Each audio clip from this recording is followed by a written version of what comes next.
Dos lanzallamas, Roberto Arc. Primero, tarde y noche del día viernes. El hombre neutro. El astrólogo miró alejarse a Rosain, esperó que éste doblara en la esquina y entró en la quinta murmurando. Sí, pero Lenin sabía a dónde iba. Involuntariamente se detuvo frente a la mancha verde del limonero en flor. Blancas nubes triangulares recortaban la perpendicular azul del cielo. Un remolino de insectos negros se combaba junto a la enredadera de la glorieta. Con la punta de su grosero botín, el astrólogo rayó pensativamente la tierra. Mantenía sumergidas las manos en su buzón gris de carpintero y la frente se le abultaba sobre el ceño en arduo trabajo de cavilación. Inexpresivamente levantó la vista hasta las nubes. Murmuró: el diablo sabe a dónde vamos. Lenin sí que sabía. Sonó el cencerro que, suspendido en un elástico, servía de llamador en la puerta. El astrólogo se encaminó a la entrada. Recortada por las tablas de la portezuela, distinguió la silueta de una mujer pelirroja. Se envolvía en un tapado color viruta de madera. El astrólogo recordó lo que Rosain le contara frente a la coja, en días anteriores, y avanzó adusto. Cuando se detuvo en la portezuela, Hipólita lo examinó sonriendo. Sin embargo, sus ojos no sonríen, pensó el astrólogo, y al tiempo que abría el candado, ella, por encima de las tablas de la portezuela, exclamó: «Buenas tardes, ¿usted es el astrólogo?» Erdogan ha hecho una imprudencia, pensó. Luego inclinó la cabeza para seguir escuchando a la mujer que, sin esperar respuesta, prosiguió. Podían poner números en estas calles endiabladas. Me he cansado de tanto preguntar y caminar. Efectivamente, tenía los zapatos enfangados, aunque ya el barro secábase sobre el cuero. Pero qué linda quinta tiene usted. Aquí debe vivir muy bien. El astrólogo, sin mostrarse sorprendido, la miró tranquilamente. Soliloquió. Quiere hacerse la cínica y la desenvuelta para dominar. Hipólita continuó. Muy bien, muy bien. A usted le sorprenderá mi visita, ¿no?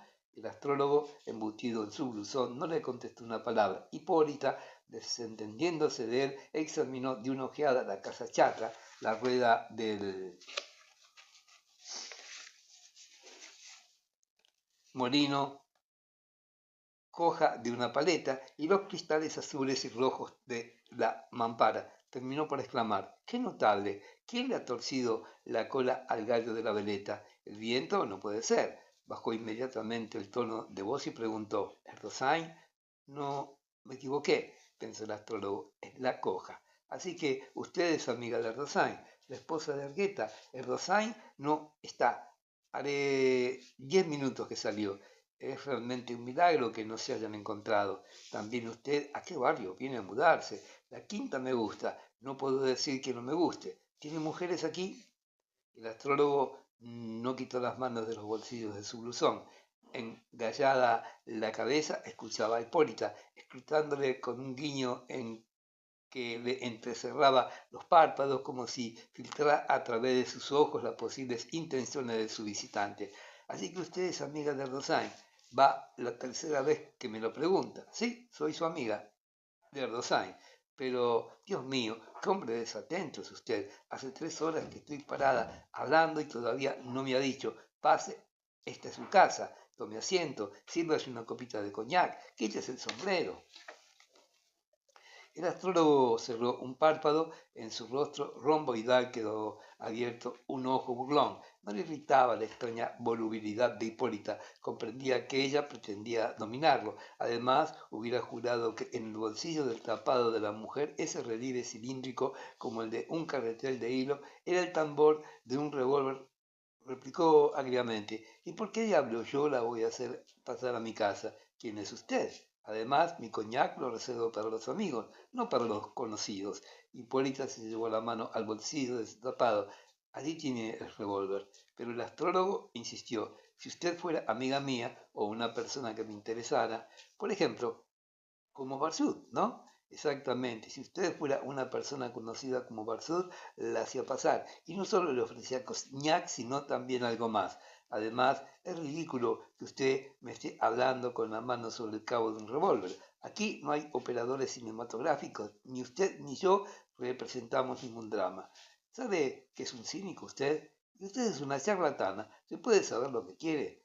Bajo la visera del sombrero verde, el rostro de Hipólita, bañado por el resplandor solar, apareció más fino y enérgico que una mascarilla de cobre. Sus ojos examinaban irónicamente el rostro romboidal del astrólogo, aunque se sentía dominada por él.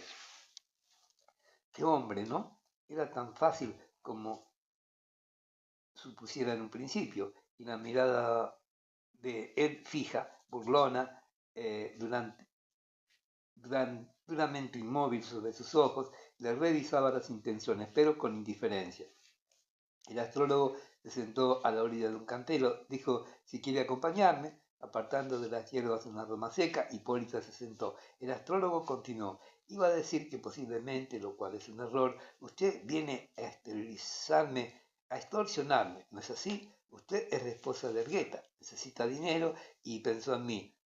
Como antes pensó en Ardosán y después pensará en el diablo. Muy bien. Hipólita se sintió sobrecogida por una pequeña vergüenza. La sorprendían con las manos en la masa. El astrólogo cortó una margarita silvestre y despaciosamente comenzó a desprender los pétalos al tiempo que decía sí, no, sí, no, sí, no, sí, no. Ya ve, hasta la margarita dice que no. Y sin apartar los ojos del pistilo amarillo continuó. Pensó en mí porque necesitaba dinero, ¿eh? ¿No es así? La miró a hurtadillas y arrancando otra margarita continuó. Toda en la vida es así.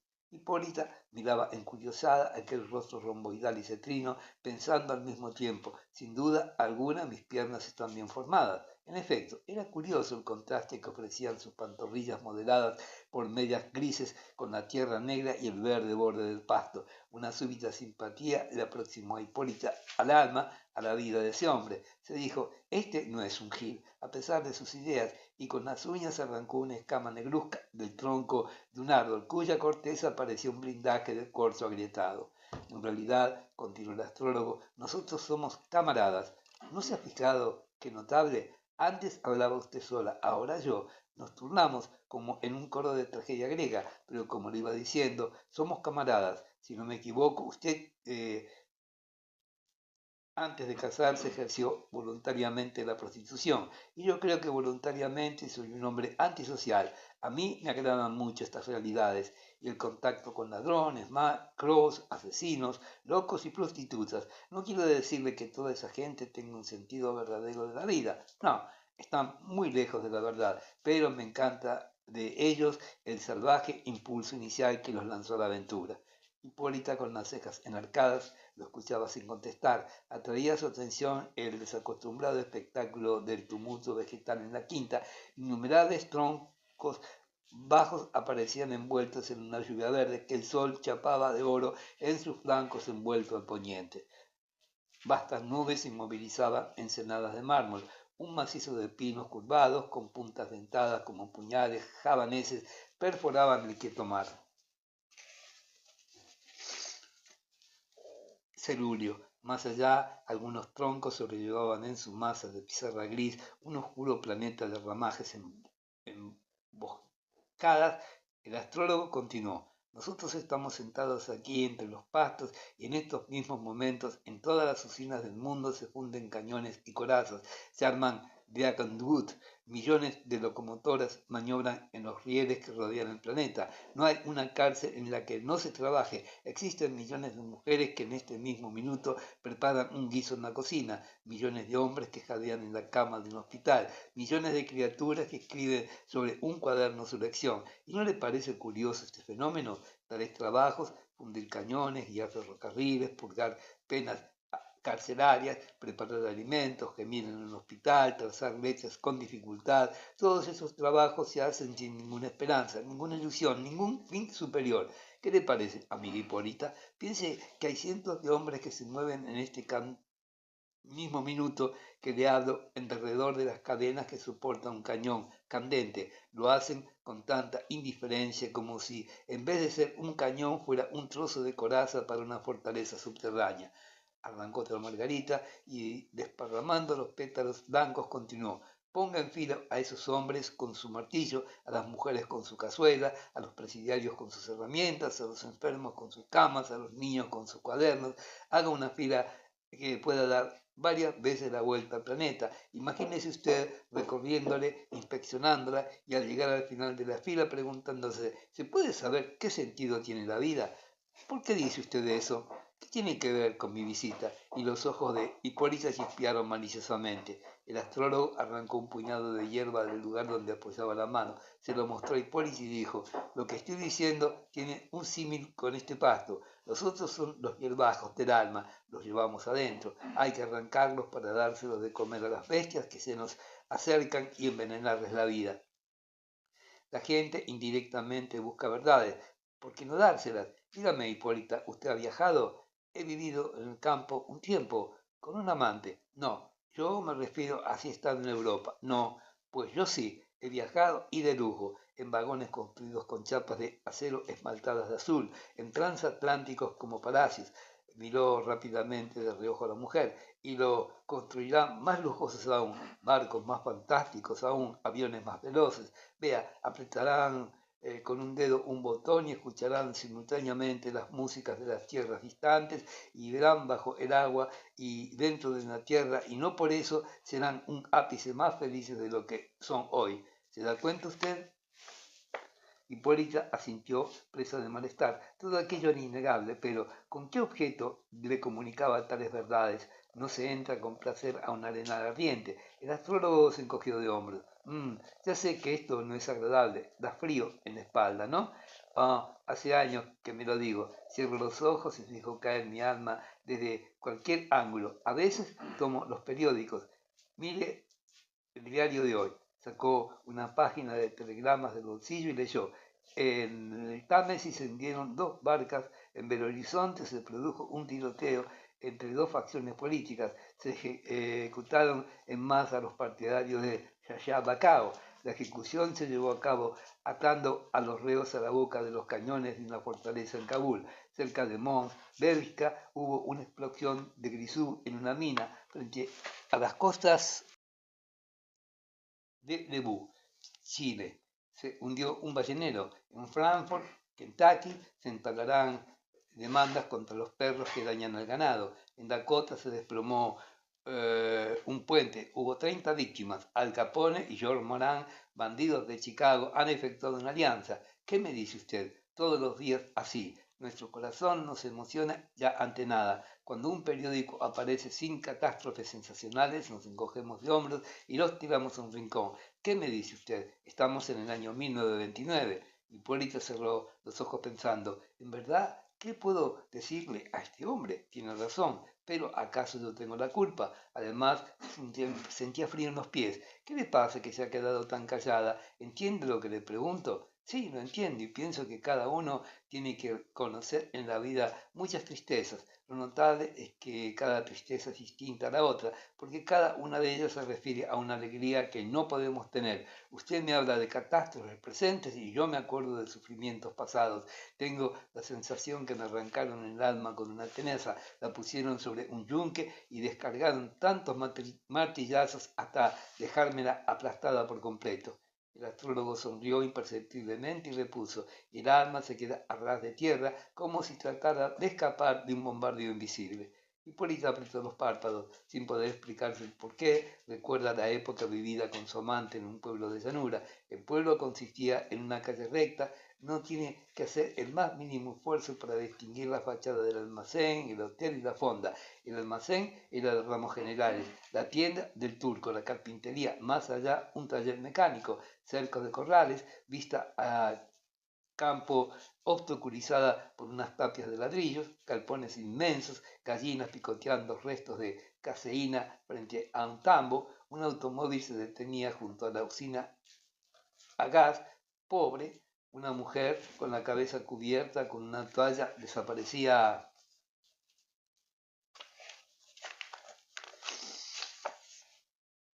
tras un cerco Ese era el campo. Las mujeres se valoraban allí por la hijuela heredada. Los hombres, apeándose del foro, entraban al hotel, hablaban de trigo y jugaban un partido al billar. Los criollos hambrientos no iban al hotel, ataban los caballos escuálidos en los postes torcidos que había frente a la fonda, como a la orilla del mar. El astrólogo la examinaba en silencio. Comprende que Hipólita se ha desplomado en el pasado, atrapada por antiguas ligaduras de sufrimiento. Hipólita corre velozmente hacia una visión renovada. En el interior de ella se desenvuelve vertiginosamente la estación de ferrocarril, el desvío con un paragolpes en un perro montero verde, líneas de galpones de zinc resucitaban ante sus ojos. Se abandona a esa evocación y una voz dulcísima murmura en ella, como si estuviera narrando su recuerdo. El viento movía el letrero de una peluquería y el sol reverberaba en los techos inclinados y reventaba las tablas de todas las puertas. Cada rojiza puerta cerrada cubría un zaguán pintado imitación piedra con mosaicos de 3 colores. En cada una de esas casas pintadas también imitación papel, había una sala con un piano y muebles cuidadosamente enfundados. ¿Piensa todavía usted? Hipólita me envolvió en una de sus miradas rápidas. Luego, no sé por qué, cuando usted habló de aquellas ciudades distantes, me acordé del campo donde había vivido un tiempo, triste y sola. ¿Por qué motivo no puede uno sustraerse a ciertos recuerdos? Reveía todo como en una fotografía. ¿Sufrió mucho usted allí? Sí, la vida de los demás me hacía sufrir. ¿Por qué? Era una vida bestial la de esa gente. Vea, del campo me acuerdo el amanecer, las primeras horas después del almorzar y del anochecer. Son 3 terribles momentos de ese campo nuestro que tiene una línea de ferrocarril y cruzándolo hombres con bacha parados frente a un almacén de ladrillos colorados y automóviles Ford haciendo línea a lo largo de la fachada de una cooperativa. El astrólogo asiente con la cabeza, sonriendo de la precisión con que la muchacha coja evoca la llanura habitada por hombres codiciosos. Me acuerdo, en todas las partes y en todas las casas se hablaba de dinero. Ese campo era un pedazo de la provincia de Buenos Aires, pero ¿qué importa? Allí esos hombres y esas mujeres, hijos de italianos, de alemanes, de españoles, de rusos o de turcos, hablaban de dinero. Parecía que desde criaturas estaban acostumbrados a oír hablar del dinero, a juzgar los hombres y sus pasiones, todos sus sentimientos lo controlaba una sed de dinero, jamás hablaban de la pasión sin asociarla al dinero, juzgaban los casamientos y los noviazgos por el número de hectáreas que sumaban tales casamientos, por los quintales de trigo que duplicaban esos matrimonios, y yo, perdida entre ellos, sentía que mi vida agonizaba precozmente, porque cuando vivía en el más incierto de los presentes de la capital, y era inútil querer escaparse a la fatalidad del dinero. Crepita el whit whit de un pájaro invisible en lo verde, una hormiga negra asciende por el zapato de Hipólita. El astrólogo sonríe sin apartar los ojos del semblante de Hipólita y reflexiona. El dinero y la política es la única verdad para la gente de nuestro campo, pero aquello era increíble. En la mesa, a la hora del té, cenando y después de cenar, antes de acostarse, la palabra dinero venía a separar las almas. Se hablaba del dinero a toda hora, en todo minuto. El dinero estaba ligado a los actos más insignificantes de la vida cotidiana. En el dinero pensaban las madres cuyos hijos deseaban que ellas se murieran de una vez para heredarlas. Las muchachas, antes de aceptar un novio, pensaban en el dinero. Los hombres, antes de escoger una mujer, investigaban su hijuela. Y en este pueblo horroroso, con su calle larga, yo me moví un tiempo como hipnotizada por la angustia. Siga, es interesante. Hombres y mujeres me miraban como forastera. Hombres y mujeres pensaban con piedad en mi supuesto marido, porque no se habría casado él con una muchacha de plata o con la hija del habilitado de X y compañía, en vez de hacerlo con una mujer delgadita que no tenía dinero, sino pobreza. El astrólogo encendió un cigarrillo y observó encuriosado a Hipólita mientras la llama del fósforo brillaba entre sus dedos. Es notable, ¿nunca habla usted con otra persona de lo que me cuenta a mí? No, porque he tenido la sensación de que usted estaba vaciando una angustia vieja frente a mí. El astrólogo se puso de pie. Vea, es mejor que me levante, si no, se me va a enfriar. Sí, tengo los pies escarchados. Caminaban ahora entre tumultos macizos ennegrecidos por el crepúsculo. A veces entre un cruce de ramas se escuchaba el rebullir de una nidada de pájaros. Hacia el noroeste el cielo color de aceituna se rayaba de inmensa sábana de cobre. Hipólita apoyó una mano en los brazos del astrólogo y dijo: ¿Quiere creerme? Hace mucho tiempo que no miro el cielo del crepúsculo. El astrólogo dirigió una despreocupada mirada hacia el horizonte y repuso: los hombres han perdido la costumbre de mirar las estrellas. Incluso si se examinan sus vidas, se llega a la conclusión de que viven de dos maneras: unos falseando el conocimiento de la verdad y otros aplastando la verdad. El primer grupo está compuesto por artistas, intelectuales. El grupo de los que aplastan la verdad lo forman los comerciantes, industriales, militares y políticos. ¿Qué es la verdad? Me dirá usted. La verdad es el hombre con su cuerpo. Los intelectuales, despreciando el cuerpo, han dicho: busquemos la verdad. Y verdad la llaman a especular sobre abstracciones. Se han escrito libros sobre todas las cosas, incluso sobre la psicología del que mira volar un mosquito. No sabía que Hipólita miraba con curiosidad los troncos de los eucaliptus moteados como la piel de un leopardo y otros de los que se desprendían tiras cárdenas como pelambre de león. Pequeñas palmeras solitarias entreabrían palmípedos conos verdes, ramajes color de tabaco ponían en el aire sus brazos de una tersa soltura, semejantes a la boa erecta en asalto de ataque. Proyectaban en el suelo encrucijadas de sombra que ella pisaba cuidadosamente. Cuando se movía el aire, las hojas volanteaban oblicuamente en su caída. El astrólogo continuó: a su vez, comerciantes, militares, industriales y políticos aplastan la verdad, es decir, el cuerpo. En complicidad con ingenieros y médicos han dicho: el hombre duerme 8 horas. Para respirar necesita tantos metros cúbicos de aire. Para no pudrirse y pudrirnos a nosotros, que sería lo más grave, son indispensables tantos metros cuadrados de sol. Y con ese criterio fabricaron las ciudades. En tantos metros de tanto, el cuerpo sufre. No sé si usted se da cuenta de lo que es el cuerpo. Usted tiene un diente en la boca, pero ese diente no existe en realidad para usted. Usted sabe que tiene un diente, no por mirarlo, ni mirar no es comprender la existencia. Usted comprende que en su boca existe un diente porque el diente le proporciona dolor.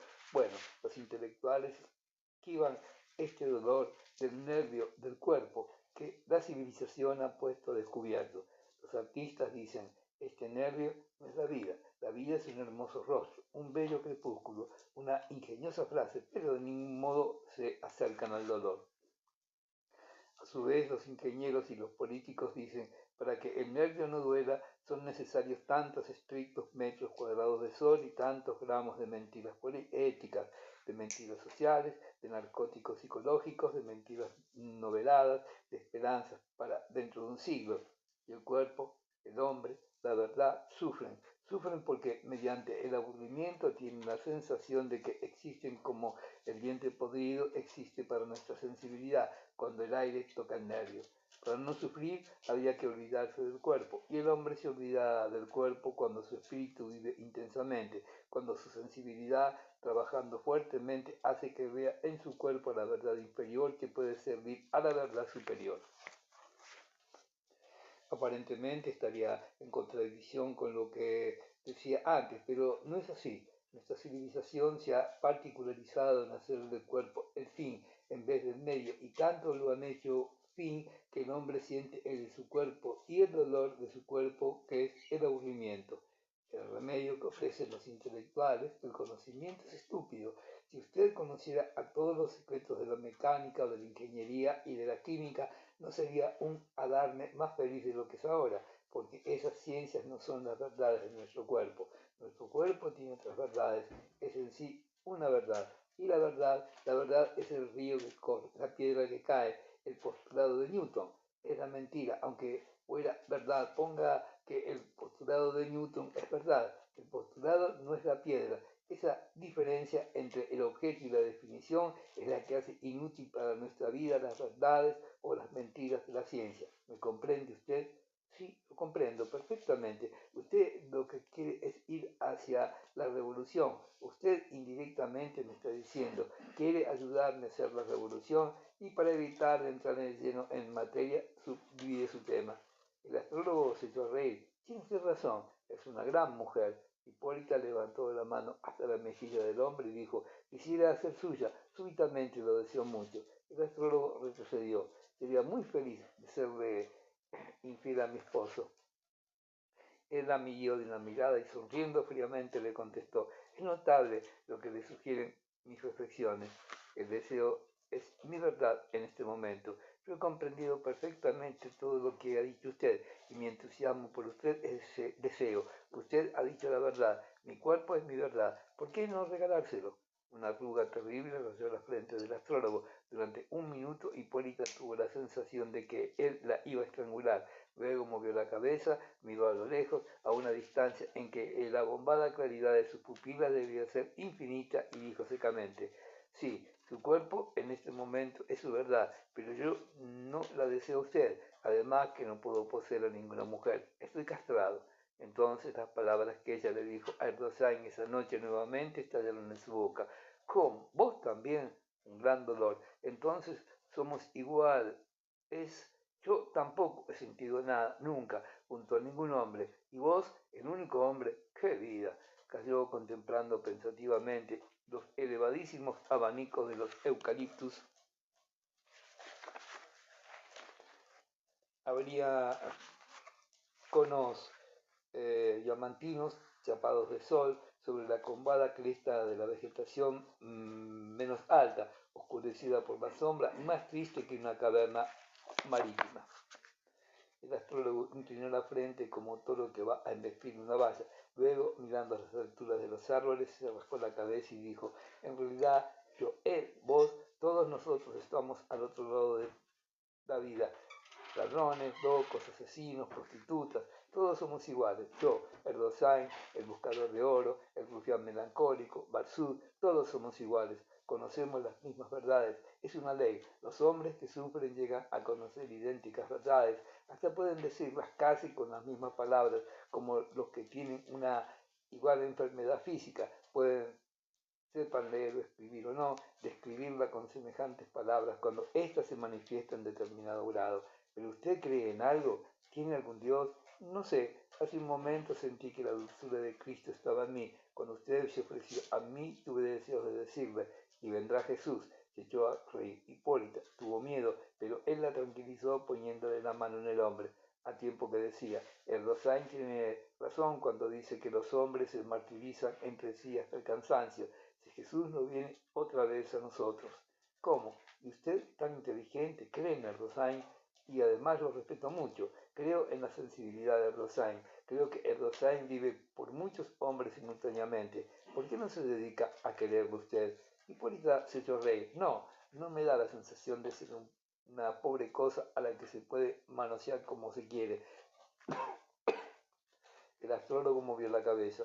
Está equivocada, de medio a medio. Erdogan es un desdichado que goza con la humillación. No sé hasta qué punto todavía era capaz de descender, pero es capaz de todo. Usted lo de la criatura es una plaza, y se detuvo temerosa de ser indiscreta. Había llegado casi al final de la quinta. Más allá de las alambradas se distinguían oquedades veladas por movedizas neblinas de aluminio. En un montículo aislado apareció un árbol cuya cúpula de tinta china estaba moteada de temblorosos hoces verdes, y el astrólogo, girando sobre los talones y rascándose la oreja, murmuró, sé todo, posiblemente los santos cometieron pecados mucho más graves que aquellos que ejecutó Erdogan. Cuando un hombre lleva el demonio en el cuerpo, busca a Dios mediante pecados terribles, así su remordimiento será más intenso y espantoso. Pero hablando de otra cosa, ¿su esposo sigue en el hospital? Sí. Usted venía a extorsionarme, ¿no? Sí. ¿Y ahora qué piensa hacer? Nada, irme. Dijo estas palabras con tristeza. Su voluntad estaba rota. Súbitamente la luz oscureció. Un grado con más rápido descenso que el de un aeroplano que se desploma en un pozo de aire. El celeste del cielo degradó a grisáceo de vidrio. Nubes rojas ennegrecieron aún más el escueto perfil de los álamos en la torcida del camino. Una claridad submarina se volcaba sobre las cosas. Hipólito tenía los pies helados y aunque cerca de aquel hombre su misteriosa castración interponía entre ella y él una distancia glacial, era como si se hubieran encontrado caminando en dirección opuesta en la curvada superficie del polo y él simple gesto de una mano hubiera consentido todo saludo en aquellas latitudes sin esperanza. El astrólogo, adivinando su pensamiento, dijo a modo de reflexión: puse el pie sobre una claraboya, se rompieron los cristales, caí sobre el pasamanos de una escalera. Hipólita se tapó los oídos horrorizada y los testículos me estallaron como granadas. Se rascó nerviosamente la garganta, chupó un cigarro y dijo: amiga mía, esto no tiene nada de grave. En Venezuela se cuelga a los comunistas de los testículos, se les amarra por una soga y se les sube hasta el techo. Allá a ese momento lo llaman tortol. Aquí a veces en nuestras cárceles los interrogatorios se hacen a base de golpes en los testículos. Estuve moribundo, sé lo que es estar a la orilla misma de la muerte, de manera que usted no debe avergonzarse de haberme ofrecido la felicidad. Darsud me besó las manos cuando supo mi desgracia y lloraba de remordimiento. Bueno, él tiene mucho que llorar todavía en la vida, por eso se salvó. ¿Quiere verlo usted? ¿Cómo? ¿No lo mataron? No. ¿Quiere que lo llame para presentárselo? No, le creo, le juro que le creo. No sé, también sé que el amor salvará a los hombres, pero no a estos hombres nuestros. Ahora hay que predicar el odio y el exterminio, la disolución y la violencia. El que habla de amor y respeto vendrá después. Nosotros conoceremos el secreto, pero debemos proceder como si lo ignoráramos. Y él contemplará nuestra obra y dirá: los que tal hicieron eran monstruos, los que tal predicaron eran monstruos, pero él no sabrá que nosotros quisimos condenarnos como monstruos para que él pudiera hacer estallar sus verdades evangélicas. Qué admirable es usted. Dígame, ¿usted cree en la astrología? No, son mentiras. Ah, fíjese que mientras conversaba con usted se me ocurrió este proyecto: ofrecerle 5.000 pesos por su silencio, hacerle firmar un recibo cual usted, Hipólita, reconocía haber recibido esa suma para no denunciar mi crimen, presentarle luego a Darsud con ese documento inofensivo para mí, pero peligrosísimo para usted, ya que con él yo podía hacerlo a usted encarcelar, convertirlo en mi esclava, mas usted me ha dado la sensación de que es mi amiga. Dígame, ¿quiere ayudarme? Ella, que caminaba mirando el pasto, se levantó la cabeza. ¿Y usted creerá en mí? En los únicos que creo es en los que no tienen nada que perder. Habían llegado ahora frente a la granata guarnecida de palmeras. El astrólogo dijo: ¿quiere entrar? Hipólita subió la escalera. Cuando el astrólogo en el cuarto oscuro encendió la luz, ella se quedó observando encuriosada el armario antiguo, el mapa de Estados Unidos con las banderas clavadas en los territorios donde dominaba el Ku Klux Klan, el sillón forrado de terciopelo verde, el escritorio cubierto de compases, las telarañas colgando del altísimo techo, el enmaderado del piso. Hacía mucho tiempo que no había sido encerado. El astrólogo abrió el armario antiguo, extrajo de un estante una botella de ron y 2 vasos. Sirvió la bebida y dijo: beba, es ron. ¿No le gusta el ron? Yo lo bebo siempre. Me recuerda a una canción que no sé de quién era y que decía así: son 13 los que quieren el cofre de aquel muerto. Son 13. Oh, viva el ron. El diablo y la bebida lo hicieron todo el resto. El diablo, viva el ron. Hipólita lo observó recelosa. El astrólogo se puso grave. A usted le parecerá extemporánea esta canción, ¿no es cierto? Preguntó. Yo la aprendí escuchándola de un chico que la cantaba todo el día. Vivía en el altillo de una casa cuya medianera daba frente a mi cuarto. El chico cantaba todas las tardes. Yo estaba convaleciente de la terrible desgracia. Una tarde no cantó más el chico. Supe por un hombre que me traía la comida que la criatura se había suicidado por salir mal en los exámenes. Era un hijo de alemanes, y su padre un hombre severo. No he visto nunca el semblante de ese chico, pero no sé por qué me acuerdo casi todos los días de aquella pobre alma. Impaciente, estalló Hipólita. Sí, nada más que recuerdos en la vida. Yo quiero que sea futuro, futuro en campo verde, no es en ciudad de ladrillo, que todos los hombres tengan un rectángulo de campo verde, que adoren con alegría a un Dios creador del cielo y de la tierra. Cerró los ojos, Hipólita lo vio palidecer, luego se levantó y llevando la mano cinturón dijo con voz ronca, vea, se había desprendido bruscamente el pantalón. Hipólita, retrayendo el cuello entre los hombros, miró de soslayo. El bajo vientre de aquel hombre era una tremenda cicatriz roja. Él se cubrió con delicadezas y dijo, pensé matarme. Muchos monstruos trabajaron en mi cerebro días y noches. Luego las tinieblas pasaron y entré en el camino que no tiene fin. Es inhumano, murmuró Hipólita. Sí, ya sé, usted tiene la sensación de que ha entrado en el infierno. Piense en la calle durante un minuto. Mire, aquí es campo. Piense en las ciudades, kilómetros de fachadas de casas. La desafío a que usted se vaya de aquí sin prometerme que me ayudará. Cuando un hombre o una mujer comprenden que deben destinar su vida al cumplimiento de una nueva verdad, es inútil que traten de resistirse a ellos mismos. Solo hay que tener fuerzas para sacrificarse. ¿O usted cree que los santos pertenecen al pasado? No, no, hay muchos santos ocultos hoy, y quizá más grandes, más espirituales que los terribles santos antiguos. Aquellos esperan un premio divino, y esto ni en el cielo de Dios pueden creer.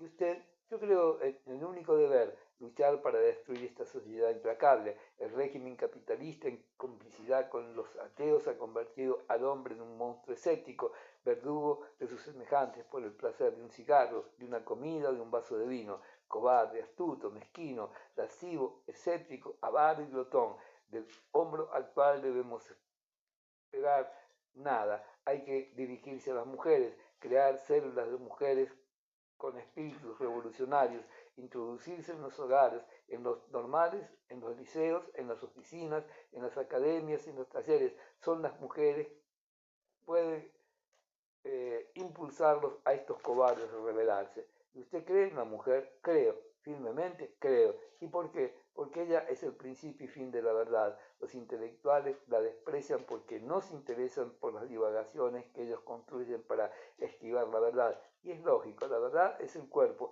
y lo que ellos tratan no tiene nada que ver con el cuerpo que su vientre fabrica. Sí, pero hasta ahora no han hecho nada más que tener hijos. ¿Y le parece poco? Mañana harán la revolución. Dejen que empiecen a despertar así, a ser individuales. Hipólita se levantó. Usted es el hombre más interesante que he conocido. No sé si volveré a verlo. Creo que usted volverá a verme. Y será entonces para decirme, sí, quiero ayudarlo. Puede ser, no sé. Voy a pensar esta noche. ¿Va a volver a la casa de Rosain? No, quiero estar solo y pensar. Necesito pensar. De pronto Hipólita se echó a reír. ¿De qué se ríe usted? Me río porque he tocado el revólver que traje para defenderme de usted. Realmente hace bien en reírse. Bueno, ahora váyase y piense. Ah, ¿no necesita dinero? ¿Puede darme 100 pesos? ¿Cómo no? Bueno, entonces vamos saliendo. Acompáñeme hasta la puerta de esta quinta endiablada. Sí, al salir el astrólogo apagó la luz. Hipólita iba ligeramente encorvado.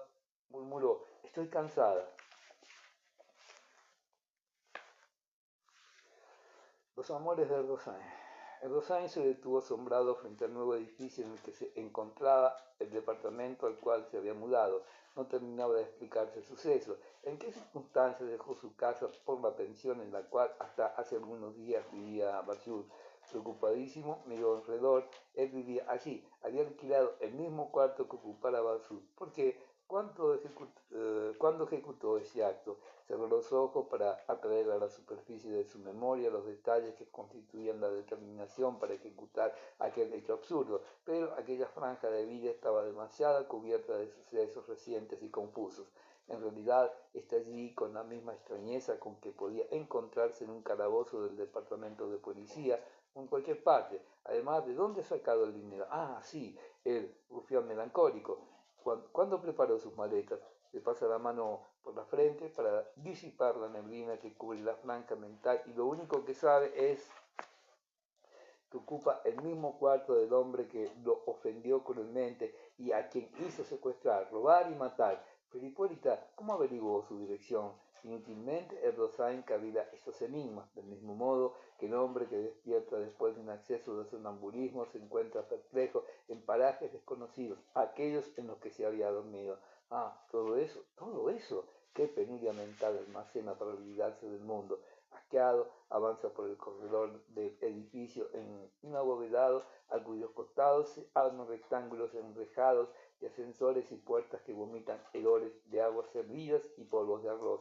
El umbral de un departamento, una prostituta negruzca con los brazos desnudos y un batón a rayas rojas y blancas adormece una criatura. Otra morena, excepcionalmente gorda, con chancletas de madera, rechupa una naranja, y el Rosain se detiene frente a la puerta del ascensor suyo como una cocina, del que salen un albañil con un balde cargado de Portland y un jorobadito con una cesta cargada de sifones y botellas vacías. Los departamentos están separados por tabiques de chapas de hierro. En los ventanillos de las cocinas fronteras tendidas hacia los patios se ven cuerdas arqueadas bajo el peso de ropas húmedas. Delante de todas las puertas, regueros de cenizas y cáscaras de banana. De los interiores escapan injurias, risas ahogadas, canciones mujeriles y broncas de hombres. Erdosain caviló un instante antes de llamar. ¿Cómo diablos se le ha ocurrido ir hacia vivir a esa letrina, a la misma pieza que antes ocupaba Batsur? Detenido junto al vano de la escalera y mirando un patizuelo en la profundidad, se preguntó qué era lo que buscaba en aquella casa terrible, sin sol, sin luz, sin aire, silenciosa al amanecer y retumbante de ruidos de hembras en la noche. Al atardecer, hombres de jetas empolvadas y brazos blancos tomaban mate sentados en unas sillitas bajas en el centro de los patios. La escalera en caracol descendía más sucia que un muladar. Entonces abrió la puerta cancel del departamento y entró. No bien se encontró en el patio, tuvo el presentimiento de que Hipólito no estaba allí. Se dirigió a su cuarto y nadie salió a su encuentro. Sin necesidad de que le dijeran nada, comprendió que la coja no volvería más. Se tapó la cara con la palma de las manos, permaneció así un breve espacio de tiempo y luego se estiró en la cama.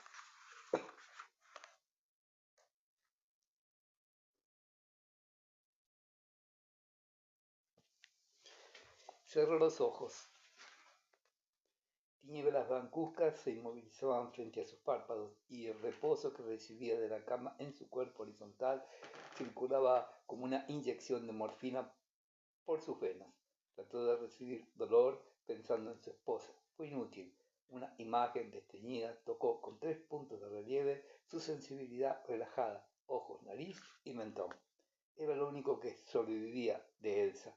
Volcó entonces su recuerdo hacia el cuerpo de ella, cerró los ojos y apenas entrevió a un fantasma gris desvistiéndose frente al espejo, pero repugnado abandonó la imagen. Era demasiado tarde. Ninguna fotografía de la existencia de ella podía erizar sus nervios agotados. Era una especie de diario en el que Erdogan anotaba sus sinsabores y que el cronista de esta historia utiliza frecuentemente en lo que se refiere a la vida interior del personaje. Encontró anotado. Es como si en el interior de uno el calco de una persona estuviera fijado en una materia semejante al yeso, que con el roce pierde relieve. Yo había repasado muchas veces esa vida querida para que pudiera mantenerse íntegra en mí, y ella, que al comienzo estaba en mi espíritu estampada con sus uñas y sus cabellos, sus miembros y sus senos, fue despacio mutilándose. En realidad, él será para Erdosain lo que aquellas fotografías amariciadas por el tiempo y que nada, absolutamente nada, nos dicen del original, del que son la exacta reproducción.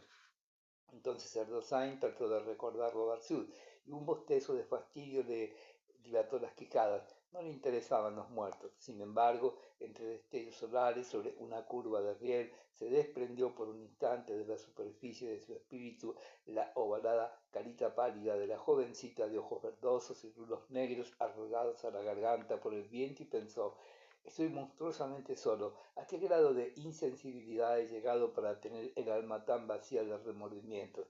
Y dijo en voz tan baja que la habitación se llenó de un sordo cuchicheo de caracol marino: no me importa nada, Dios se aburre igual que el diablo. Le causó alegría el pensamiento: Dios se aburre igual que el diablo. el uno arriba y el otro abajo, bostezan lúgubremente de la misma manera. El Rosain, estirado en la cama, con las manos en asa bajo la nuca, entreabrió ligeramente los ojos, sin dejar de sonreír infantilmente. Estaba contento de su ocurrencia. Mirando un vértice del cielo raso, frunció el ceño, luego, vertiginosa, una chapa de amargura perpendicular a su corazón le partió la alegría, hizo fuerza tangencialmente a sus costillas y como la prueba que desplaza océano, expulsó más allá de su nuca la pequeña felicidad y entonces contempló tristemente el crepúsculo que entraba por los vidrios de la puerta y sin darse cuenta que repetía las mismas palabras de Víctor Antía cuando recibió el balazo en el pecho frente al chalet de Embord, Erdosay murmuró ciegamente: me han jodido, no seré nunca feliz, y esa perra también se ha ido. Qué ocurrencia la mía, hablar de una prostituta de la Rosa de Cobre. Y apretó los dientes al recordar el semblante de la pecosa, cuyo cabello rojo, partido en dos bandos, le cubría las puntas de las orejas. Trató de engañarse a sí mismo y dijo: bueno, me haré 7 trajes. Fue inútil que con esas palabras tratara de detener el desmoronamiento de su espíritu. Y me compraré 50 corbatas y 10 pares de zapatos, aunque hubiera sido mejor que la matara esa noche. Sí, debí matarla esa noche. Y como el paquete de dinero le molestaba, se puso a contarlo. Luego se dio cuenta de que no había tomado ni la precaución de cerrar la puerta. Por allí entraba una cenicienta claridad crepuscular semejante a las luces de acuario en las que flotan con torpes buzoneos peces cortos de vista. El Rosain, sentado a la orilla de la cama, apoyó la mejilla en la palma de la mano. Al levantar los párpados, detuvo los ojos en el cromo de un almanaque que lo seducía con su titánica policromía. Una ciclopia viga de acero doble T suspendida de una cadena negra entre cielo y tierra, atrás un crepúsculo morado caído en una profundidad de fábricas entre obeliscos de chimeneas y angulares brazos de guinches. La vida nuevamente gime en Ardosán. A momentos entorna con somnolencia los ojos, se siente tan sensible que, como si se hubiera desdoblado, persigue su cuerpo sentado, recortando la soledad del cuarto, cuyos rincones van oscureciendo grises tonos de agua. Quiere pensar en la mañana del crimen y no puede. Cuando llegó, lo sorprendió a medias la desaparición de Hipólita. Ahora también Hipólita está alejada de su conciencia. Su percepción le sirve únicamente para comprender que las energías de su cuerpo se agotaron hasta el punto de aplastarlo, con la mejilla tristemente apoyada en una mano en la funeraria soledad del cuarto. Hasta le parece haber salido fuera de sí mismo, ser el espía invisible que escuadrilla la angustia de aquel hombre allí derrotado, con los ojos perdidos en una gráfica mancha escarlata hendida oblicuamente por una viga de acero suspendida entre cielo y tierra. A momentos un suspiro ensancha su pecho. Vive simultáneamente 2 existencias, una espectral que se ha detenido a mirar con tristeza a un hombre aplastado por la desgracia, y después otra, la de sí mismo, en la que se siente explorador subterráneo, una especie de buzo que con las manos extendidas va palpando temblorosamente la horrible profundidad en que se encuentra sumergido. El dictar del reloj suena muy distante. El Rosain cierra los ojos. Lo aíslan del mundo sucesivas envolturas perpendiculares de silencio que caen fuera de él. Una tras otra, con tenue roce de suspiro, silencio y soledad. Él permanece allí dentro, petrificado, sabe que aún no ha muerto porque la osamenta de su pecho se levanta bajo la opresión de la pena.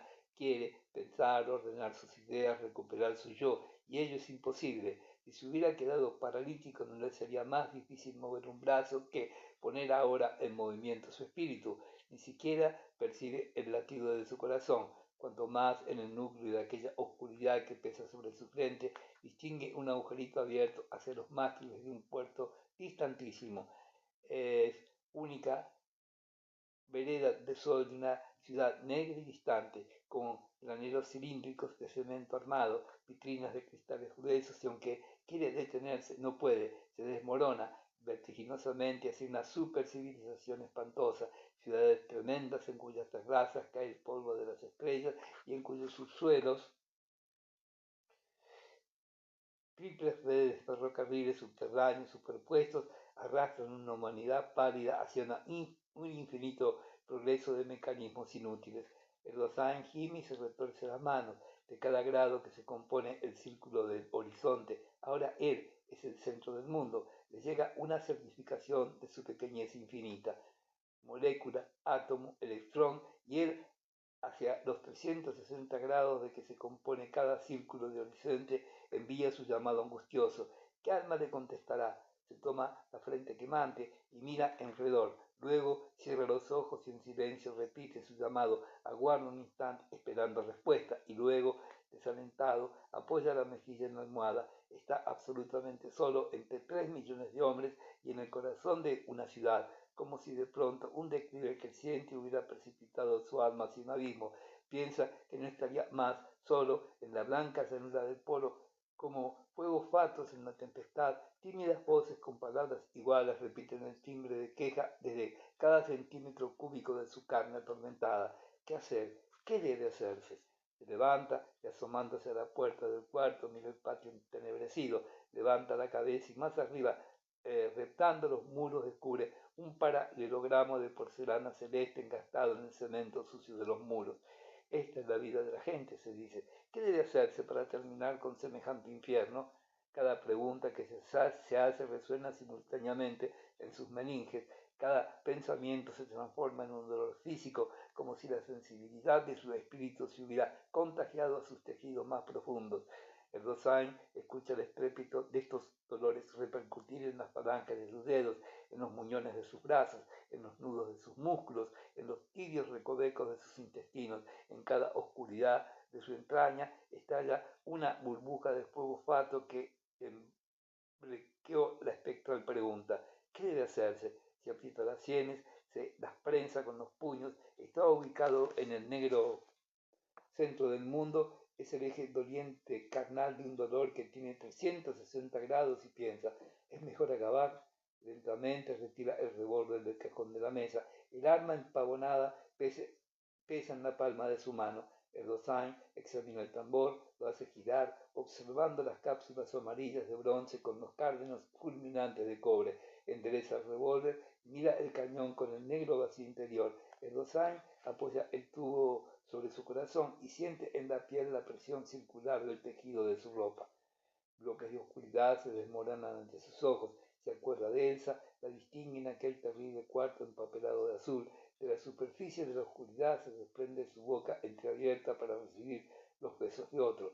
El Rosain quiere aullar de su desesperación, quiere tapar esa boca con la palma de su mano para que los otros labios invisibles no la besen. Araña la mesa despacio y continúa apretando el revólver sobre su pecho. Está gimiendo todo entero, no quiere morir, es necesario que sufra más, que se rompa más. Con la culata del revólver da un martillazo sobre la mesa, luego otro, una energía despiadada enarca sus brazos como si fueran los de un orangután que quiere apretar el tronco de un árbol y lentamente sobre el asiento se arquea, se acurruca, quiere achicarse y como las grandes fieras carniceras da un gran salto en el vacío, cae sobre la alfombra y despierta en cuclillas sorprendido. El suelo está cubierto de dinero. Al golpear con la culeta del revólver los paquetes de dinero, los billetes se han desparramado. El Rosain mira estúpidamente ese dinero y su corazón permanece callado. Apretando los dientes se levanta, camina de un rincón a otro del cuarto. No le preocupa pisotear el dinero. Sus labios se tuercen en una mueca, camina despacio de una pared a otra como si estuviera encerrado en un jaulón. Al instante se detiene, respira despacio, mira con extrañeza la oscuridad que llena el cuarto o se aprieta el corazón con las dos manos. Una fuerza se quiere escapar de él. En un momento apoya el antebrazo en la pared y sobre él la frente. En él respiran los pulmones de su angustia, aguza el oído para recoger voces distantes, pero nada llega hasta él. Está solo y perpendicular en la superficie de un infierno redondo. Nuevamente camina, así como se forman las costas de óxido en la superficie de los hierros, así también lentamente se van formando imágenes en la superficie de su alma. El Rosain trata de interpretar esos relieves borrosos de ideas, deseos tristes, llantos abortados. Luego gira bruscamente sobre sí mismo y piensa, es necesario que me salve, que nos salvemos todos. Esta palabra, como la tempestad de Dios, arroja contra sus ojos visiones de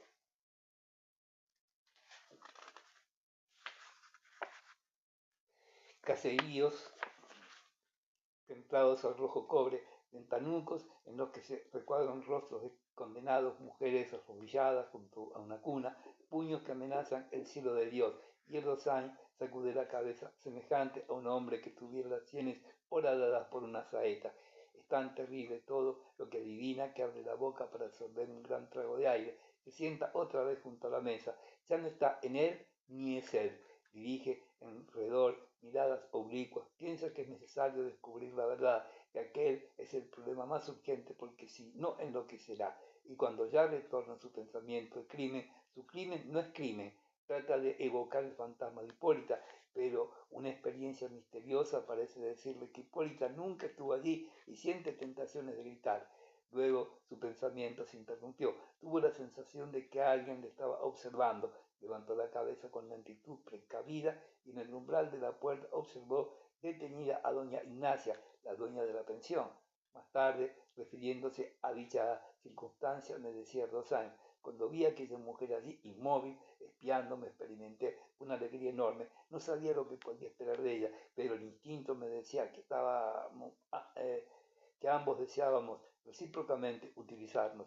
Silenciosamente entró doña Ignacia. Era una mujer alta, gruesa, de cara redonda y paperas, su negro cabello anillado y ojos muertos como los de un pez, unidos a la prolongada caída del vértice de los labios, le daba un aspecto de mujer cruel y sucia.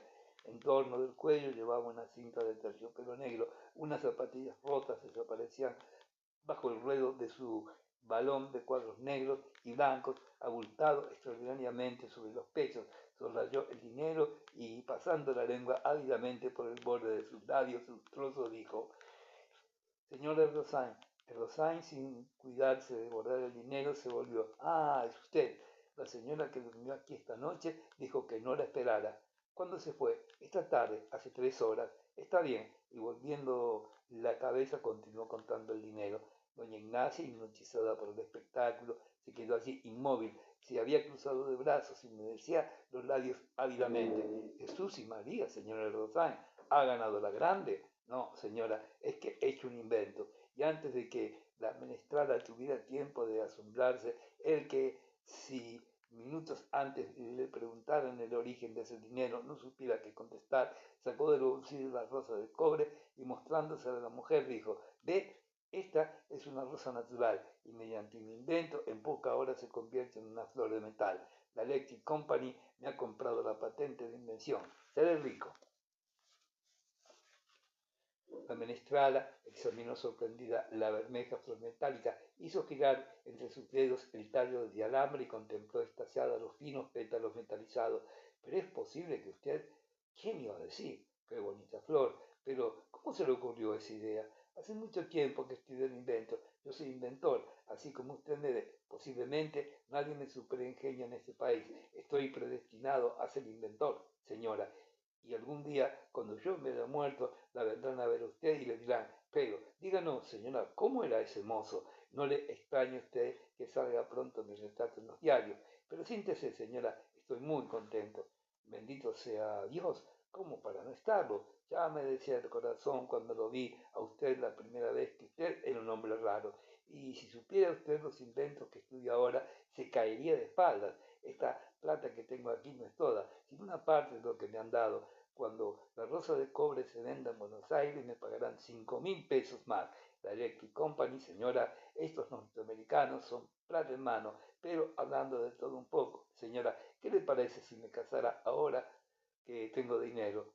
Yo, señora, necesito una mujercita joven, briosa. Estoy harto de dormir solo. ¿Qué le parece? Expresaba así con deliberada grosería, experimentando un placer agudo rayado en el paroxismo. Más tarde, el comentador de estas vidas supuso que la actitud de Erdosain provenía del deseo inconsciente de vengarse de todo lo que antes había sufrido. Los ojillos de la mujer se agrizaron en destellos de podredumbre. Giró lentamente la cabeza hacia Erdosain y, espiándole entre la repugnante hendidura de sus párpados, murmuró con tono de devota que rehuye las reticencias del siglo. No se precipite, Rosángel. Vea que en esta ciudad las niñas están muy despiertas. Vaya a provincias. Allí encontrará jovencitas recatadas, todo respeto, buen orden, abolengo. El abolengo se me da un pepino. Lo que hay es que he pensado en su hija, señora. No diga, Rosain. Sí, señora, me gusta mucho. Es jovencita, pero demasiado joven para casarse. Si recién tiene 14 años, la mejor edad, señora. Además, María necesita casarse porque ya la he encontrado el otro día en el zaguán con la mano en la bragueta de un hombre. ¿Qué dice? Yo no le doy mayor importancia porque en algún lado siempre se tienen las manos. No negará que soy incomprensivo, ¿verdad, señora? Con aspavientos se desmayó. De desmayo reiteró la morcona. ¿Es posible, señora Rosain? Mi hija con las manos en la bragueta de un hombre. Nosotros somos de Abolengo, el Rosain, de la aristocracia tucumana. No es posible. Usted se ha confundido, dijo, y artificialmente anonadada comenzó a pasearse en el cuarto al tiempo que juntaba las manos sobre el pecho en actitud de rezo. El Rosain la contemplaba inmensamente divertido. Se mordió los labios para no lanzar una carcajada. Innumerables obscenidades amontonaban en su imaginación, arguyó implacable, porque usted comprenderá, señora, que la bragueta de un hombre no es el lugar más adecuado para las manos de una jovencita. No me estremezca. El Rosain continuó implacable.